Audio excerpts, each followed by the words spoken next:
Hi, welcome to another wonderful episode of Vidalicious with me, Vida LaFierce, in the kitchen. So what I'm going to do, as promised in the last video, is we are going to make Saag Aloo.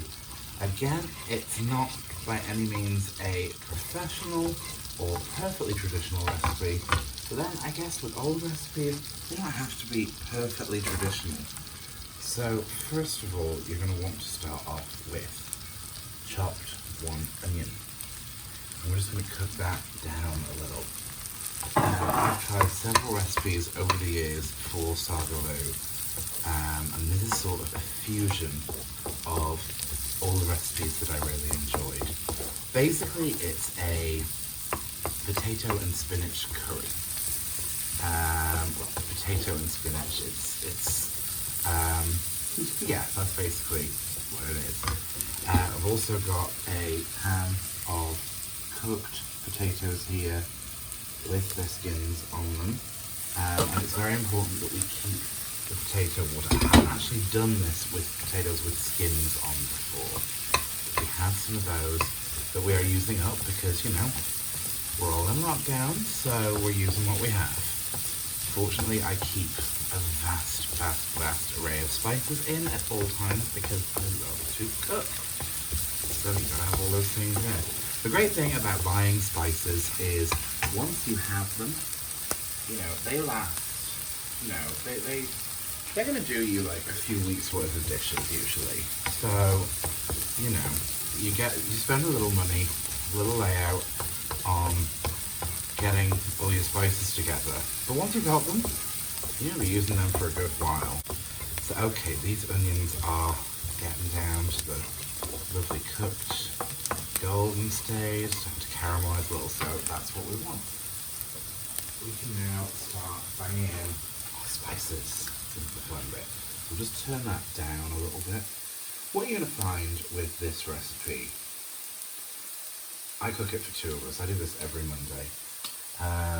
What you'll probably find is it serves 2 greedy people, but you know, this will probably do like 3 to 4 people, especially if you're going to be having naan bread with it and, you know, all that good stuff.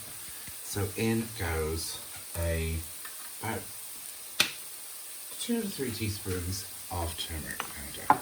Turmeric's a really good spice. It gives you that bright colour. It's also used as a dye sometimes, so do not get it on clothes. Like, you'll see a faint tinge of yellow on the spatula because I use the spatula a lot with turmeric. But yeah, just do not get it on clothes or anything. It's, you know, historically it was used as a bright yellow dye, and you can see what it's done to the onions there. So just be quite careful with that. Okay, so we're going to go next with about 2 teaspoons of cumin seeds. I'm just throwing them in. They're there to add a little flavour and, you know, a little texture, and they're lovely. Next, we're going to go with just a pinch of cinnamon. And again, with pinching, just like a little pinch of nutmeg. So in that goes. And you'll find that what I'm serving this with, the Tandoori Lamb or Tandoori chicken that I do, you'll find this has a lot of the same spices and same flavours in, which is probably why they go together so well.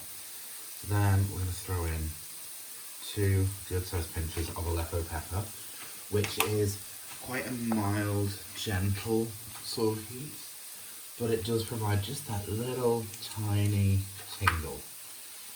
Again, ground cardamom, my favourite spice in the world. It's so hard to describe if you haven't had cardamom, but you'll find it in a lot of Indian food. And it doesn't have to be just used in savoury dishes. One of my favourite things when I'm having trouble sleeping is hot milk with cardamom and honey in it. And that is actually quite divine and worth trying. So a tablespoon of garam masala powder. Also, because I absolutely adore these, and they're named after one of my favourite cooking personalities, some nigella seeds. These, again, also known as black onion seeds, you will find these in a lot of Indian cooking. They've got this sort of slightly earthy, smoky, wonderful flavour. It's so, again, it's one of those that's really hard to describe. They don't look like much, but they are amazingly aromatic. You often find them in breads, like naan breads and stuff. There'll be the little black specks in your naan bread, and they're just absolutely gorgeous to work with. Apart from the butter that we started with, that's the only fat that goes in this dish. So I'm going to throw in just about a tablespoon of fenugreek leaves, and also about the same of dried fenugreek. So that goes in there. And we're putting this in sort of dry, or with just the butter. Sort of let those spices sort of mingle and mélange a little. It's like roasting the spices, but with the addition of the onion. So we're just going to let that sit. This is basically, the pan is pretty much turned off. We're on the lowest heat possible. So what we're going to do there is we are just going to sit that there. Next thing you're going to want is tomato puree. So you're going to want a good squeeze of that, because it's going to have a beautiful red colour when we're finished. So there's about 4 tablespoons in there. So once you've done that, give that a little stir around, and then we're going to take first bit of our potato water. And the reason I say the potato water should be used is because it's actually the starch from the potatoes that will cook this.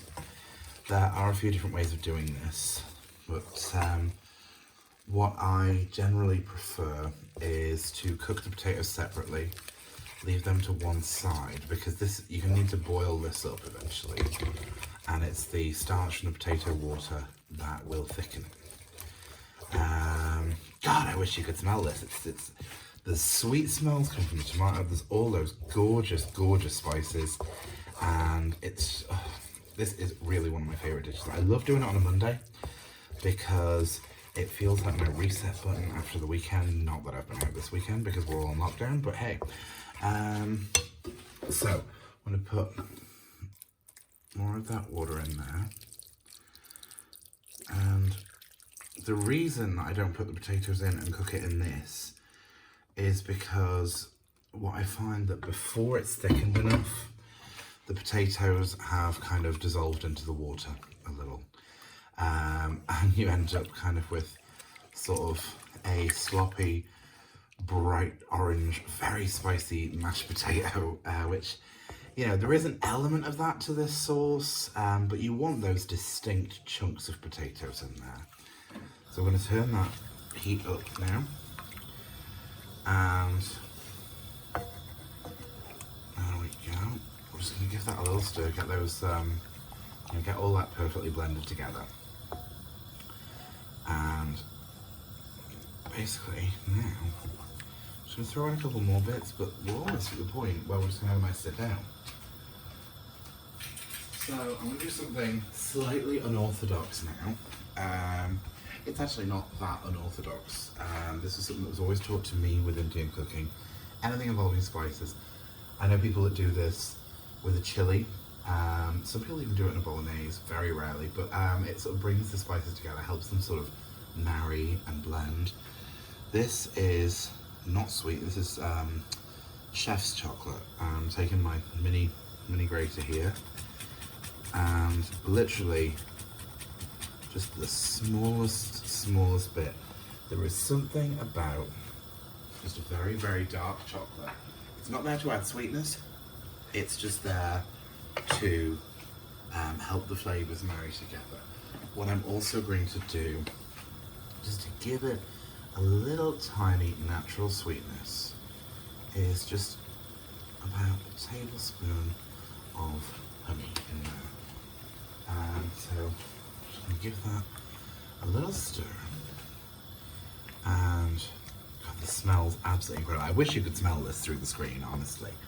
This smells just so beautiful. So that is the basic sauce for our Saag Aloo. So we're going to leave that to sit and, you know, just blend and thicken and reduce down a little bit. And I'll come back to you when it's time to put the other bits in. Next, you're going to want to take your coriander. Massive stalks like this, big thick ones can go, so just discard those. I'm going to chop these now. See you in a second. We're going to throw that straight in. You can see that this is just starting to thicken down a little bit. You can use dried coriander if you really want to, but there is something really wonderful about the fresh flavour that the coriander leaves put into this. They are going to actually wilt down and impart their lovely... I used to hate coriander when I was younger, I have to tell you. I used to hate it, but it's kind of... If you're not familiar with it, it's a fresh, very sort of light, fresh thing. Apparently, there's a certain percentage of the population that can only taste soap when they taste coriander. And one of my friends has this strange genetic thing. So anything he has with coriander in it, to him, tastes like soap. So I feel really sorry for him. But you can see that is starting to thicken up. I could make this without coriander, as I did the first time, but it's just not the same. It's that lovely, fresh, nice taste. So we're going to turn that down. That's bubbling away. And I'm just going to go and chop the spinach. I generally prefer to chop spinach rather than whack it in one go, because when it wilts down, it can go like, the leaves can sort of turn a bit stringy. It's just easier to serve and it's easier to eat. So we'll be right back when we do that. Okay, the spinach is chopped and in. So we are going to give that a little stir around. So this sauce is basically ready. So what I'm going to do is, now is the time, because you don't want to put the spinach in too early because it just goes really mini. And also lemon juice. I'm just going to put a little of that in.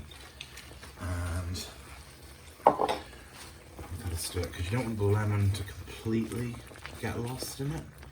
So what we're going to do is we're going to turn this off now. Oh god, the smells just, oh. The little zing of the lemon. I can smell the nigella seeds, and I can smell all the other beautiful, beautiful things that are in here. So you've got that. And then I normally add just a drop of mint. I'll be serving this with a yogurt and mint dressing anyway. But I just think that mint really helps with all the flavours that are in it. It just adds that little fresh kick to it. It goes so well with all the other flavours, trust me, honestly. It may seem slightly unorthodox, but just run with me on this. Okay, so that's stirring well. Next we've got our potatoes that are chopped wonderfully. Okay, so of course we'll put the potato water in to thicken it up first. The reason we didn't put the potatoes in straight away was so they didn't get lost with all that extra boiling. So these potatoes will have a little tiny bit of bite to them. So I'll just go right ahead with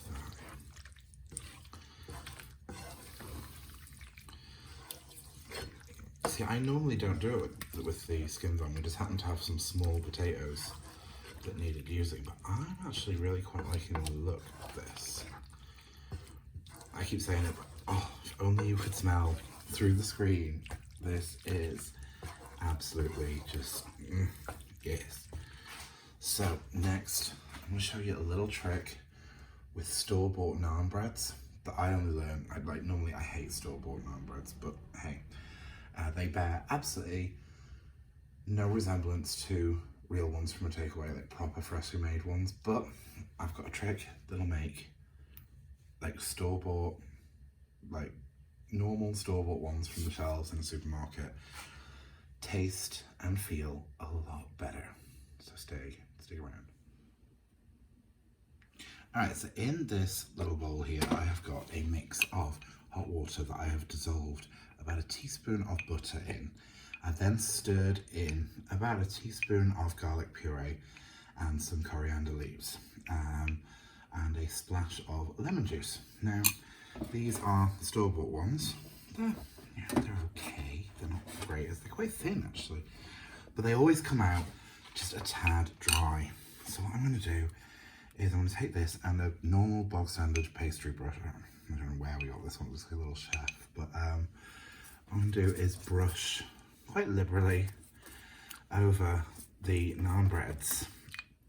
And because I've been given a tip ages ago that you can run them under the tap and shake them off. And that does make a huge amount of difference. But you know, it's far from perfect. And also don't forget you're going to have to turn them as well because they'll get just a little bit soggy on the bottom. You all love that. But no, if you turn them, it sort of evenly distributes the moisture. And like the steam from the moisture is what sort of penetrates and makes them cook a lot better. They'll come out much softer, as they should be, because store-bought ones have a tendency to be incredibly tough. So, and yes, I know I've used a roasting dish that's far too small here, but you know, live with it. I can't be bothered getting the big one out now. I've already made too much of a mess of my kitchen. So you're just going to want to cover that with this beautiful, zingy, garlicky gorgeousness. You know, if you want to add a different flavour, I mean, these are originally garlic and coriander naans, which is what I've put into our little bowl. But if you want to add like a different flavour, then, you know, knock yourself out. Cooking should never be an exact science. Cooking's all about, unless it's something like choux pastry, which is an exact science, cooking should be more about experimenting and having fun with what you're doing than paying attention to rules. Food should not be about rules, unless it is something that needs an exact science. So we're going to bang these in the oven.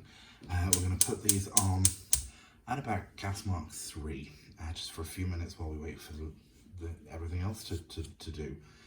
And then I'm going to make a start on the dressing.